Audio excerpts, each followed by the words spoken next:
fakta bahwa kita memang sudah di penghujung umur dunia.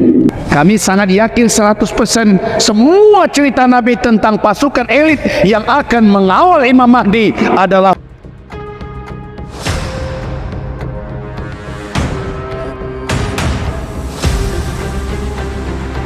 Assalamualaikum warahmatullahi wabarakatuh.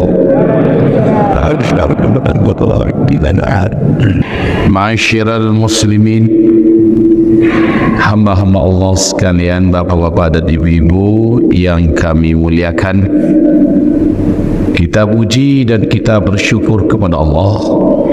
Kita ucapkan dan kita lafazkan alhamdulillah, bi ni'matihi tatimmus shalihat. Kemudian salawat dan juga salam kita untuk Habibillah Sayyidina Muhammadin Rasulillah sallallahu alaihi wasallam. Hadirin ma'asyiral muslimin yang kami muliakan, kita tidak bisa untuk tidak menerima fakta bahwa kita memang sudah di penghujung umur dunia. Bila kita beriman tentunya ya, waktu Nabi Isra dan Mi'raj, dalam salah satu pemandangan saat Nabi menuju ke Sidratul Muntaha, Nabi melihat seorang wanita tua yang sangat peot, kempot tapi berdandan begitu norak, memberikan segala macam bentuk hiasan di wajah, tetap saja mengerikan. Wanita ini melambai kepada Nabi, memanggil-manggil Nabi untuk duduk berbicara dan ngobrol-ngobrol bersamanya. Kemudian Nabi tidak menghiraukannya, perjalanan dilanjutkan, tapi Nabi Muhammad bertanya kepada malaikat Jibril, itu siapa tadi? Apa kata malaikat Jibril? Wanita yang begitu tua tapi bersolek begitu norak itu adalah ibarat dunia yang hari ini engkau huni, hai Muhammad. Sudah terlalu tua, sudah mau mati, dalam arti sudah mau kiamat, tapi makin tua makin norak, makin tua makin bersolek, kota-kotanya makin cantik, tempat-tempat wisata dan pariwisatanya semakin diperbanyak, dan sehingga banyak orang yang tertipu. Syukur engkau tadi tidak mengiyakan panggilannya, hai Muhammad. Kalau sempat engkau tadi berhenti, maka dipastikan engkau dan umatmu akan banyak yang terlena oleh dunia. Hadirin yang kami muliakan, kajian kita di malam hari ini membedah tentang titik balik akhir zaman, yaitu Palestina. Ini terkait dengan iman, dan kita tidak bisa mengelak dan tidak boleh kita mengelak. Kenapa dikatakan tidak boleh? Ada ayatnya dalam Al-Quran, surat Al-Isra dari ayat 4 sampai ayat yang ke-7. Allah berfirman tentang janji Allah terkait dengan satu bangsa yang sangat biasa, satu bangsa yang sangat kejam, dan satu bangsa yang terlalu besar kebencian dan permusuhannya kepada orang-orang Islam yang beriman, yaitu bangsa keturunan kera dan monyet, Yahudi yang terlaknat. Allah berfirman, la tajidanna ashaddan nasi 'adawatan lil ladzina amanu al-yahud. Orang yang paling keras, orang yang paling kepada orang-orang beriman yaitu orang-orang Yahudi. Orang yang paling lekat dan pekat permusuhannya kepada orang beriman adalah orang-orang Yahudi. Allah takdirkan Yahudi face to face, berhadapan dengan satu bangsa yang ternyata bangsa ini juga termasuk bangsa paling cerdas, bangsa paling kuat, dan bahkan oleh Nabi Muhammad dikatakan bangsa ini paling kuat imannya di muka bumi, yaitu bangsa Palestina. Hadirin ma'asyiral muslimin yang kami muliakan, dengan pembicaraan kita yang ingin kami peringkas, karena kita semua sudah tahu dan sudah sangat yakin di mana posisi kita sekarang. Mari kita lihat perjalanan umur umat manusia ya, umat manusia. Habis itu baru 5 fase. Bukan yang ini. Satu lagi yang kecil. Lihat ini adalah peradaban jin. Sebelum Nabi Adam diciptakan, yang menghuni bumi ini terlebih dahulu adalah bangsa jin. Mereka masih berwujud kasar seperti kita. Tapi mereka melakukan kesalahan besar sehingga mereka diperangi oleh para malaikat-malaikat Allah yang dipimpin oleh Azazil, yang ke depan Azazil ini menjadi iblis. Singkatnya, Allah ciptakan Nabi Adam. Sejak itu Adam mewarisi bumi untuk dilanjutkan kehidupan. Nabi Adam sampai Idris, Nuh, Hud, Saleh, Ibrahim, Lut, Ismail, Ishaq, Yaqub, Yusuf, Ayub, Syuaib, Musa, Harun, Zulkifli, Daud, Sulaiman, Ilyas, Ilyasa, Yunus, Zakaria, Yahya, Isa, dan Nabi Muhammad. Nabi Muhammad ini adalah bagian yang paling terakhir karena tak ada lagi Nabi setelahnya. Ini Nabi Muhammad, start finish. Start ini adalah beliau mulai diutus sebagai Nabi dan Rasul di usia 40 tahun. Finish adalah habisnya seluruh orang Islam umat Nabi Muhammad serentak di muka bumi. Tapi belum kiamat ya, belum kiamat. Karena kiamat tidak akan terjadi pada kita, orang-orang Islam, orang beriman yang masih hidup, tak ada. Kiamat hanya akan terjadi ketika semua kita sudah habis. Mari kita fokus kemari. Lihat. Oh ya, sebentar. Kembali lihat tadi. Perhatikan Bapak Ibu. Ya, ini start finish. Kalau menurut hadis Nabi, antara 1400 ke 1500 tahun hitungan Hijriah. Start finish ini. Bila 1500 kita ambil itu hitungan maksimal, berarti tinggal waktu tersisa sedikit sekali di depan kita untuk kita mengalami finish. Mari sekarang kita fokus di sini. Silakan buka 5 fase. Nah, ini start, ini finish. Lihat, Nabi berkata, sejak saya diutus sampai kalian semua Allah wafatkan serentak. Kenapa wafat? Nah, ini ya, Bapak Ibu, terjadinya tanda besar kiamat nomor 7. Angin kematian yang berhembus dari negeri Yaman. Angin ini sejuk, baunya bau wangi kasturi. Ya, kasturi adalah bau parfum paling dicintai Rasulullah SAW dan paling sering dipakainya, dan bau angin surga itu adalah bau kasturi. Tapi angin ini akan menjadi tanda besar kiamat nomor 7. Nabi kan mengatakan ada 10 tanda besar kiamat. Kita orang Islam hanya menyaksikan sampai tanda besar kiamat yang ke-7 saja. Di tanda besar kiamat yang ke-7, dari Yaman berhembus angin lembut. Angin itu sejuk, baunya wangi kasturi. Angin ini dengan cepat membungkus bumi. Siapapun orang Islam, umat Nabi Muhammad yang di dalam dadanya ada iman kepada Allah, dengan cepat angin ini datang kepadanya saat kulitnya tersentuh oleh angin lembut dan sejuk, bau wangi kasturi ini. Saat terhirup olehnya di tempat itu, saat itu juga dia langsung tergeletak meninggal dunia. Satu bumi serentak orang Islam yang ada iman meninggal dunia husnul khotimah. Ya, jadi habis orang Islam yang beriman habis di sini. Dan Nabi bersabda, setelah itu 40 tahun kemudian barulah kiamat besar, kehancuran alam semesta. Nah, jadi tanda besar kiamat yang nomor 8, nomor 9 dan 10 hanya disaksikan oleh orang-orang yang tidak kenal dengan Allah. Baik ya, Bapak Ibu yang kami muliakan, dari start ke finish kamu semua akan menjalani 5 fase. Fase pertama, fase kenabian, Nabi Muhammad yang memimpin 23 tahun. Lalu setelah itu fase kekhalifahan 30 tahun. Lalu setelah itu fase kerajaan dan dinasti 1227 tahun. Fase ini Islam memimpin dunia, Pak. 2/3 dunia dipimpin oleh Islam dan peradaban Islam ribuan tahun. Masya Allah.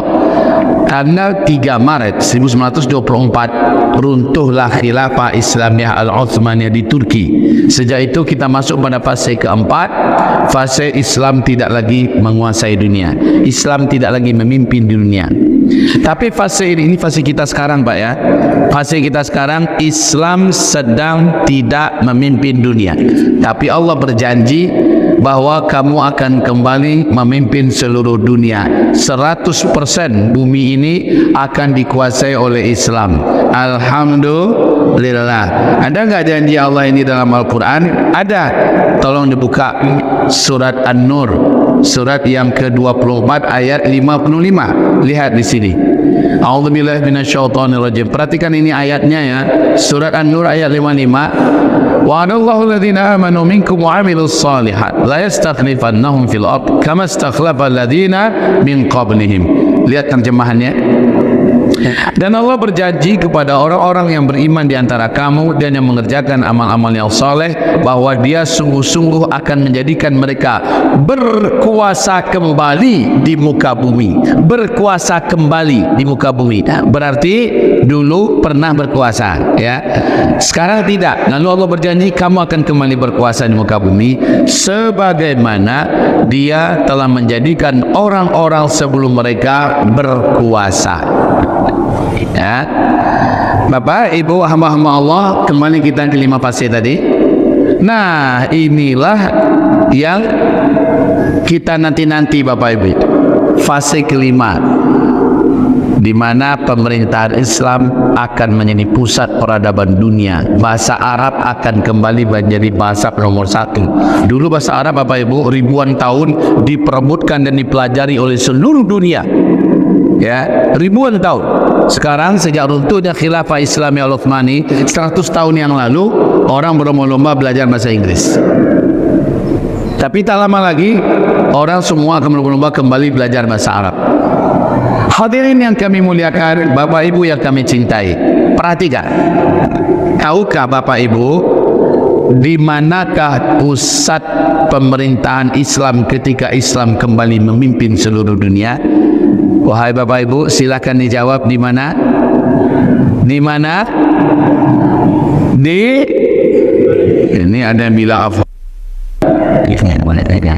Di Palestina. Kok tahu? Dari mana tahu? Dengar pengajian dah bocor dulu.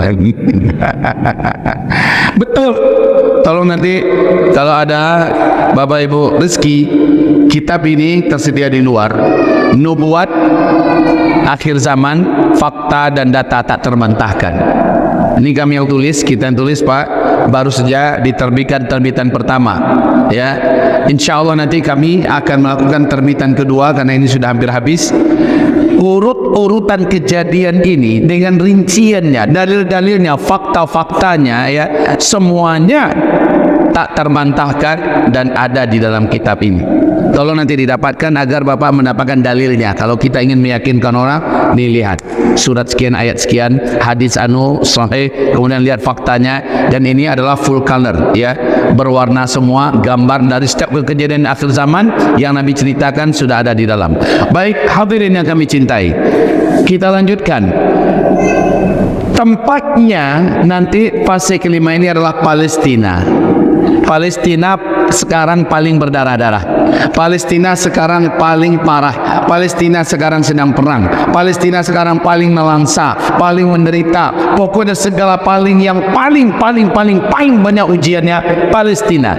Tapi saat Palestina telah merdeka, saat Palestina telah bebas, saat itu kata Rasulullah, negeri yang terkuat di muka bumi, negeri yang paling aman dan negeri yang paling sejahtera dan paling makmur adalah Palestina. Saat itu Arab sedang di puncak kekacauan, sedang seolah apa yang ada di Palestina hari ini pindah ke Arab dan akhirnya meluas dan mengguncang seluruh dunia. Ada enggak dalilnya? Ada. Mari tolong dibuka. Tolong dibuka tentang, kita fokus di fase keempat sebentar ya. Kita ingin lihat fase keempat ini, fase kita sekarang Bapak Ibu. Coba lihat. Di fase keempat, sebelumnya ini karena halamannya sudah sempit ya. Sebelum ini ada bermunculan fitnah duhaima, demokrasi, teror, perang dunia pertama, perang dunia kedua, ya. Ini terjadi semuanya karena ini sangat sempit, maka kita ambil yang bisa, yang terdekat dengan kita. Di fase keempat, Nabi berkata dalam Sahih Bukhari Muslim, salah satu ciri kiamat sudah sangat dekat adalah apabila Arab menjadi kaya raya dan mereka sangat berkuasa, lalu saling berlomba-lomba membangun gedung-gedung tinggi pencakar langit. Jika zaman itu sudah kalian temukan, kiamat sudah sangat dekat. Sudah terjadi ini apa belum? Sudah ya, kita sepakat semuanya. Baik. Yang kedua, Nabi SAW bersabda, apabila salju sudah turun di Arab, hai Muaz, maka antara ubun-ubunmu dengan kiamat sudah sangat dekat. Sudah terjadi apa belum? Sekarang tiap tahun salju turun di Arab. Ya, bukan hanya di Tabuk, maka malah kadang-kadang masuk Mekah dan sampai ke Madinah. Okey. Kemudian berikutnya, lihat yang ketiga, Jazirah Arab kembali menjadi jahiliyah. Sudah apa belum? Apalagi Uni Emirat Arab, Bahrain, dia Kuwait, pokoknya negeri Arab kembali jahiliyah. Arab Saudi yang paling terakhir menjadi jahiliyah, yaitu sejak startnya 2017, ketika dia berhasil, Muhammad bin Salman berhasil menggulingkan dan mengkudeta Muhammad bin Nayef, ya. Dia berhasil menggulingkan sebagai putra mahkota. Sejak itu Muhammad bin Salman merubah Arab Saudi yang bersyariah menjadi Arab Saudi yang liberal, lalu melaju dengan kecepatan gigi 5, mengejar ketertinggalan jahiliyahnya dibandingkan Arab-Arab yang lain. Sekarang semua yang ada di Eropa disalin, di copy paste dan dibuat dalam bentuk yang lebih canggih di Arab Saudi. Hebat, ya. Bahkan baru-baru ini baru saja diresmikan pusat atau pabrik wine terhebat di dunia di Riyadh. Pusat perjudian paling lengkap, paling canggih juga sudah dibuat di Arab Saudi. Kalau saya mau cerita terlalu banyak mau ceritakan. Intinya Arab kembali menjadi jahiliyah. Bahkan Muhammad bin Salman di depan televisi begitu pede dan sangat sombong berkata, saya memastikan seluruh Arab 2025 sudah menjadi Eropa baru. Saya memastikan seluruh Arab tahun 2025 sudah menjadi Eropa baru. Maknanya apa? Kalian mau cari apa di Eropa, sudah ada di Arab. Nggak usah buang-buang duit ke Eropa, kami siapkan semuanya di Arab. Gitu Bapak Ibu. Okey, sepakat bahwa Arab sudah menjadi jahiliyah kembali apa belum? Sudah sepakat? Okey, baik. Masuk kita kepada yang keempat. Ini pertanda dekatnya kiamat, ya. Nabi berkata, nanti ketika Arab menjadi jahiliyah, di tengah-tengah mereka kaya raya, berdirilah sebuah pemerintahan Islam yang 100% menjalankan syariat Islam. Tidak ada satupun kekuatan di bumi yang berani mengganggunya. Namanya Emirat Islamiyah, kata Rasulullah, dan Allah bungkus dengan rahmat. Emirat Islamiyah, di manakah berdirinya Emirat Islamiyah yang menjalankan syariat Islam secara total pada hari ini? Tolong dijawab Bapak Ibu, di mana? Sudah berdiri apa belum? Sudah berdiri apa belum? Maka kami jawab, kami bantu menjawab. Boleh kami berdiri? Ya. Bapak Ibu, setelah runtuh khilafah Islamiyah di Turki pada tanggal 3 bulan Maret 1924, sejak itu sampai hari ini tidak ada satupun upaya mendirikan pemerintahan Islam kecuali digagalkan oleh Amerika, oleh PBB dan lain-lainnya. Muncullah Emirat Islamiyah Yaman, diberantas. Muncul Emirat Islamiyah Mali, diberantas, dikeroyok rame-rame, lenyap. Muncul Emirat Islamiyah Kaukasus, juga diserang, diberantas, dikeroyok rame-rame, hilang. Kalau di Indonesia ada DITII, kemudian ini juga diberantas. Bermunculan Emirat Islamiyah, semuanya gagal. Tapi ada Emirat Islamiyah yang tak terkalahkan, dan dia berhasil berdiri setelah mengalahkan dua superpower dunia. Satu, Uni Soviet, penguasa dunia sebelah timur, dijadikannya luluh lantak, hancur berkeping-keping, sampai sekarang tak bangkit-bangkit lagi. Dan yang kedua, tanggal 16 Agustus 2021, Amerika Serikat selaku superpower dunia sebelah barat yang sudah menggandeng semua kekuatan Eropa dan NATO untuk mengeroyok Emirat Islamiyah Afghanistan, mereka keok. Betul tidak? Betul tidak? Dua superpower dunia dikalahkannya. Inilah Emirat Islamiyah Afghanistan. Kabar baru 1 minggu ini, berita yang sangat menggemparkan, Pak. Hanya dalam 2,5 tahun Emirat Islamiyah Afghanistan telah berhasil dan mengumumkan lepas daripada belitan hutang. Satu-satunya negara hari ini yang tak punya hutang luar negeri adalah Emirat Islamiyah Afghanistan. Satu. Yang kedua, semua tindakan kriminal, kejahatan, terorisme di Afghanistan menurun dengan sangat signifikan dan tajam, Pak. Keamanan kembali menjadi kenikmatan bersama hanya dalam 2,5 tahun. Dalam 2,5 tahun, Bapak Ibu, Emirat Islamiyah Afghanistan telah menjadikan wanita mendapatkan harkat yang terhormat. Sebelumnya wanita di Afghanistan benar-benar jadikan wanita sebagai pemuas nafsu, dijadikan pelajar kesana kemari, dihinakan, tidak memiliki martabat. Hari ini wanita boleh masuk kampus, masuk kuliah, boleh di anggota dewan, boleh berbisnis, boleh masuk kuliah, mengajar, boleh memerintah, tetapi dengan rambu-rambu syariat. Hari ini wanita kembali ke dalam harkatnya di Afghanistan, Emirat Islamiyah Afghanistan. Saya umumkan ini supaya Bapak Ibu tahu, kalau Islam yang memerintah, Pak, bumi ini akan Allah jadikan tunduk kepadanya. Hanya 2,5 tahun kaum muslimin, Afghanistan telah berhasil melahirkan produksi mobil sport dalam negeri, dan ini tidak kalah dengan mobil sporty lainnya dari Eropa. Masya Allah, Pak. Hanya dalam 2,5 tahun, militer Emirat Islamiyah Afghanistan termasuk yang paling ditakuti di Asia Tengah sekarang. Bapak, ini luar biasa perkembangan ketika Islam memimpin. Oke ya, berarti ini sudah terjadi ya, Bapak Ibu. Emirat Islamiyah Afghanistan sudah wujud. Lalu Nabi berkata, nah setelah itu kalian akan melihat Palestina dikhianati oleh saudara-saudaranya. Terjadilah jihad dan ribat Askolan. Di mana Askolan? Buka peta Gaza. Ini adalah Palestina. Ini Palestina, ya. Dan ini adalah jalur Gaza yang kuning. Ada 12 provinsi di Palestina ini. Satu-satunya provinsi yang belum berhasil dikuasai Israel adalah jalur Gaza. Nah, di jalur Gaza ini Askelon. Tolong di zoom. Ya, ini adalah Askelon. Ini adalah Askelon, kaum muslimin.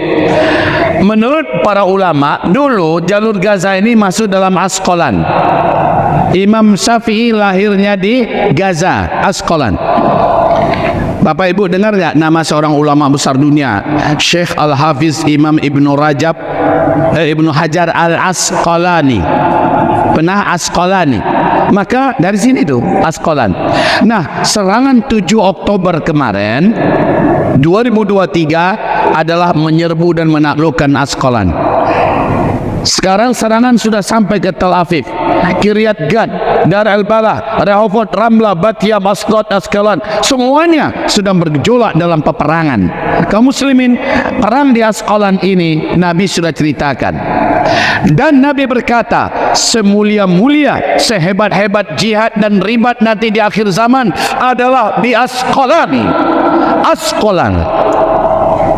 Ini yang diumumkan oleh Bapak Ibu. Ada mendengar nama juru bicara sambil berkata di hari ke-100 ya, ini adalah jihad dan ribat Askolan. Padahal Nabi berkata, semulia-mulia, sehebat-hebat, seutama-utama jihad dan ribat nanti di akhir zaman adalah di Askolan. Ini dia sedang on the way ya. Ending daripada kisah ini apa? Kembali ke fase keempat. Lihat kembali ke fase keempat. Endingnya takbir dulu, Allahu Akbar. Apa endingnya di fase ini? ABC ya, ABC. Al-Aqsa kembali dikuasai oleh umat Islam.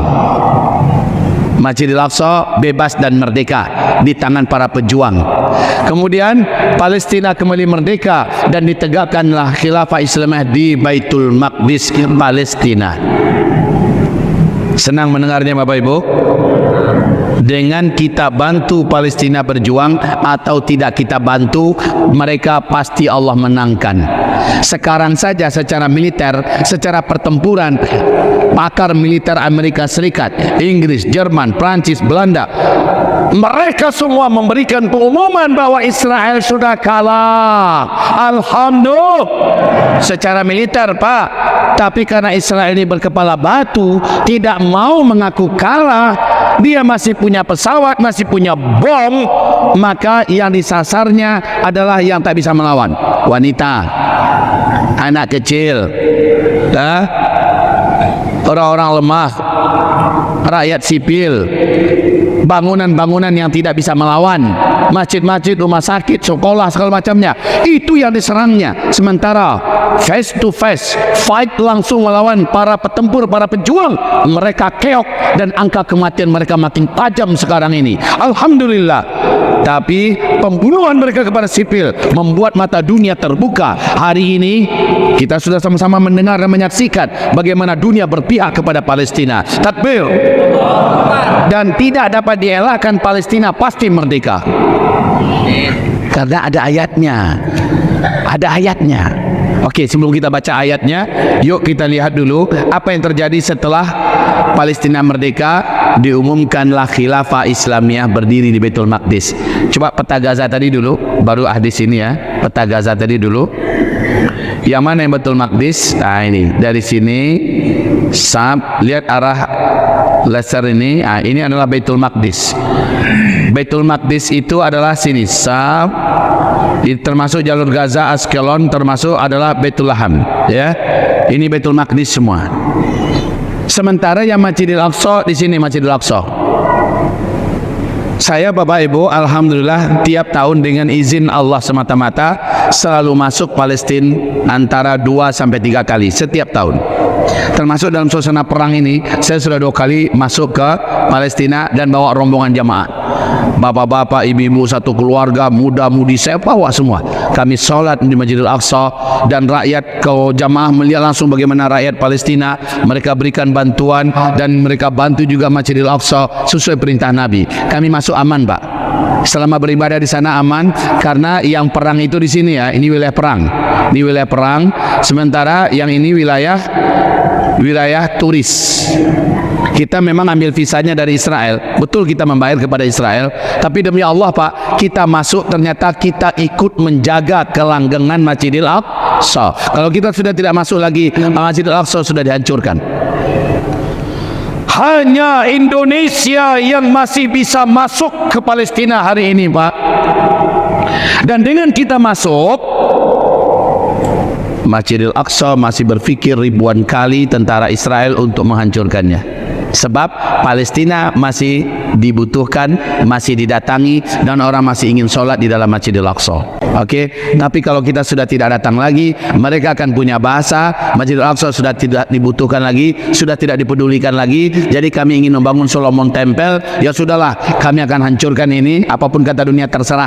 Tapi kita masih masuk. Oke Bapak Ibu, kita masuk dan ini sudah difatwakan ulama-ulama dunia. Siapa yang punya kemampuan berangkatlah ke Masjidil Aqsa. Aman tuh Bu ya, enggak ditembak kita. Yang ngasih visa adalah mereka, kemudian yang menjaga keamanan kita adalah mereka. Di sisi yang lain rakyat Palestina sangat merindukan, sangat mencintai kita. Jadi Israel penjahatnya menjaga melindungi kita, sementara Palestina bahkan rela mengorbankan nyawa mereka untuk melindungi kita Pak. Jadi insya Allah belum pernah bertahun-tahun ini saya bawa jamaah, ada satu saja jamaah yang dikejar, ditangkap, kena peluru nyasar semacamnya. Enggak, aman demi Allah, aman. Ya, kalau ada rezeki kita, mari kita berangkat ramai-ramai. Mari kita ke Umrah plus Aqsa, minal Masjidil Haram ilal Masjidil Aqsa. Ya, baik Bapak Ibu, insya Allah nanti kalau nggak salah saya di Oktober saya akan berangkat lagi. Nah, siapa tahu ada yang mau merapat, ayo sama-sama. Oh nggak mau dengan saya, carilah travel-travel yang amanah di Pekanbaru ini, di Riau ini, bareng berangkat dengan dia.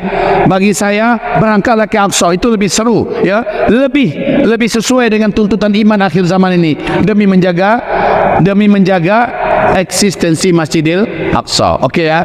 Jadi yang Baitul Maqdis ini, di Baitul Maqdis ini ada perlawanan namanya, ada berbagai macam sayap jihad di Baitul Maqdis ini, khususnya di jalur Gaza. Perlawanan ini semakin lama semakin sengit, semakin lama semakin kuat, semakin lama semakin hebat. Dan Nabi berkata, di sini akan diumumkan berdirinya khilafah Islamiyah di akhir zaman. Buka hadisnya, coba hadis yang tadi. Tolong perhatikan, bukan yang ini, yang Asqalan. Oke, ini Asqalan. Asqalan daerah yang tadi kita kasih lihat petanya ya. Hadis ini sahih oleh Syekh Albani dalam silsilah al-hadis as-sahihah nomor 3270. Okey, sekarang kita lihat terjemahannya. Mari Bapak Ibu perhatikan ya. Awal urusan ini adalah kita ada berapa fase tadi? Ada 5. Ada 5 fase, kita berada di fase keempat. Kan gitu tadi kan? Oke, kita lihat. Awal urusan ini adalah kenabian yang dirahmati. Ini tadi fase pertama, Nabi Muhammad yang memimpin kita. Lalu setelah itu adalah kekhalifahan yang dirahmati. Ini fase kedua. Berapa lama tadi kekhalifahan? 30 tahun. Kalau kenabian berapa? 23 tahun. Kemudian berikutnya kerajaan yang dirahmati. Berapa lama kerajaan? 1227 tahun. Ada 3 dinasti ya. Dinasti Bani Amawi, dinasti Bani Abbasi, dan dinasti Bani Utsmani. Okey. Dan berikutnya adalah kerajaan yang dirahmati. Kemudian berikutnya, fase pertama, fase kedua, fase ketiga, Islam mendominasi peradaban dunia ribuan tahun. Di fase keempat ini, Islam tidak memimpin dunia, tapi pada fase itu berdiri sebuah imarat, dan itu dirahmati. Imarat yang dirahmati. Masya Allah ya. Seolah-olah Nabi pernah hidup di zaman ini, kemudian kembali ke zamannya untuk menceritakan apa yang akan terjadi. Emirat Islamiyah itu telah kita ceritakan tadi. Di mana Bapak Ibu? Di Afghan.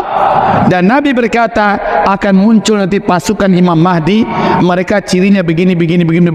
Demi Allah, semua ciri-ciri itu yang diceritakan Nabi Muhammad adanya di Afghan hari ini. Itulah pasukan.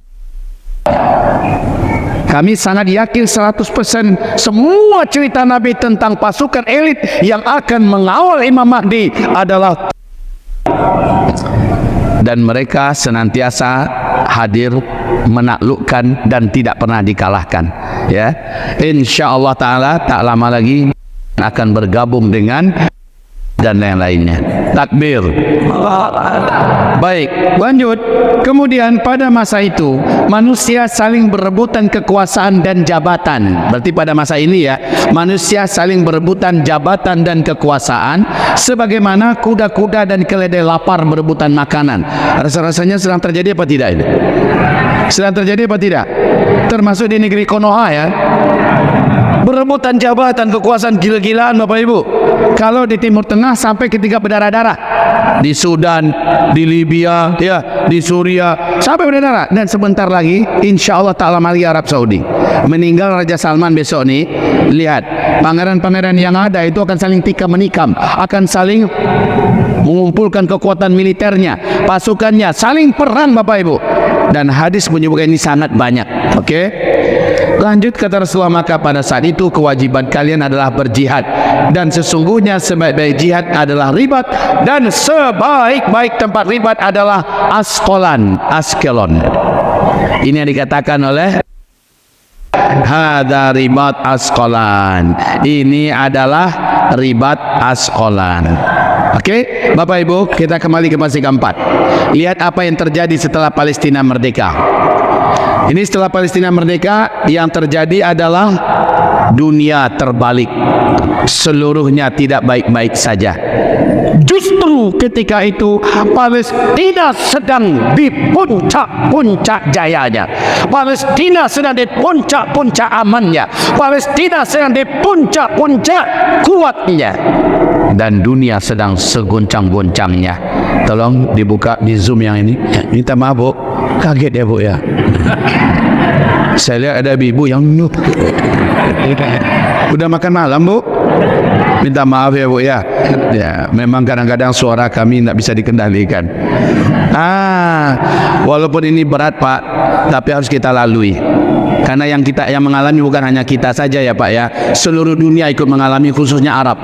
Mungkin Indonesia punya daya dan pertahanan agak lebih mending lah. Tapi Arab betul-betul kacau.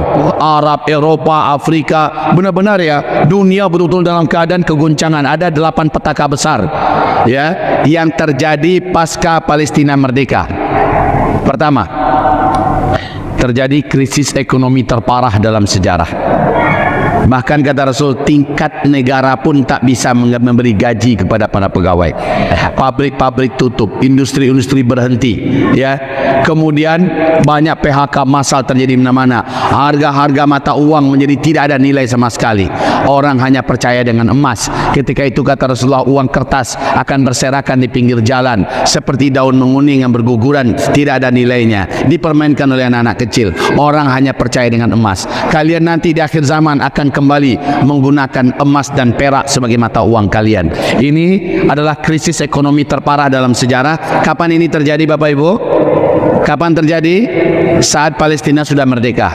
Dan Palestina tak lama lagi insya Allah merdeka. Ayo yang punya uang sekarang, tolong segera bertahap belikan kepada emas. Simpan diam-diam. Nah, Bapak Ibu ada uang, simpan, belikan 1 kilo, 2 kilo, simpan. Kok stres dengan Pak? Udahlah saya turunkan tarafnya, 1 gram, 2 gram, simpan. Ya. Kalau orang Cina negara ini nih manggutnya nih, bener. Tahu nggak Bapak Ibu? Sekarang Xi Jinping dengan Presiden Rusia, siapa namanya? Vladimir Putin, berjabatan tangan memborong emas gila-gilaan. Mereka tahu tak lama lagi semua uang tidak ada nilainya dan emas akan menjadi mata uang yang sesungguhnya. Kita break dulu, kita sholat isya dulu. Habis isya kita lanjut apa tidak? Sampai kapan? Sampai selesai ya. Sampai selesai. Tapi kami janji nggak lama. Insya Allah kita hanya sampai selesai aja. Ya. Baik. Tapi kalau ada Bapak Ibu yang pulang, saya lihat sudah mulai pulang 1-2, berarti itu isyarat sudah cukup. Oke. Baik Bapak Ibu, nggak akan lama. Itu jam berapa sekarang? 7:30 ya, kita sholat. Habis sholat ya 7:30. Habis sholat kita lanjut. Mudah-mudahan paling lama 1 jam setelah itu paling lama. Tapi kalau saya lihat Bapak Ibu ada yang sudah berdiri lalu pergi, saya anggap itu adalah isyarat pengajian disudahi aja. Oke, barakallahu fikum. Mari kita sholat isya berjamaah. Subhanakallahumma bihamdik, asyhadu an la ilaha illa anta, astaghfiruka wa atubu ilaik. Assalamualaikum warahmatullahi wabarakatuh.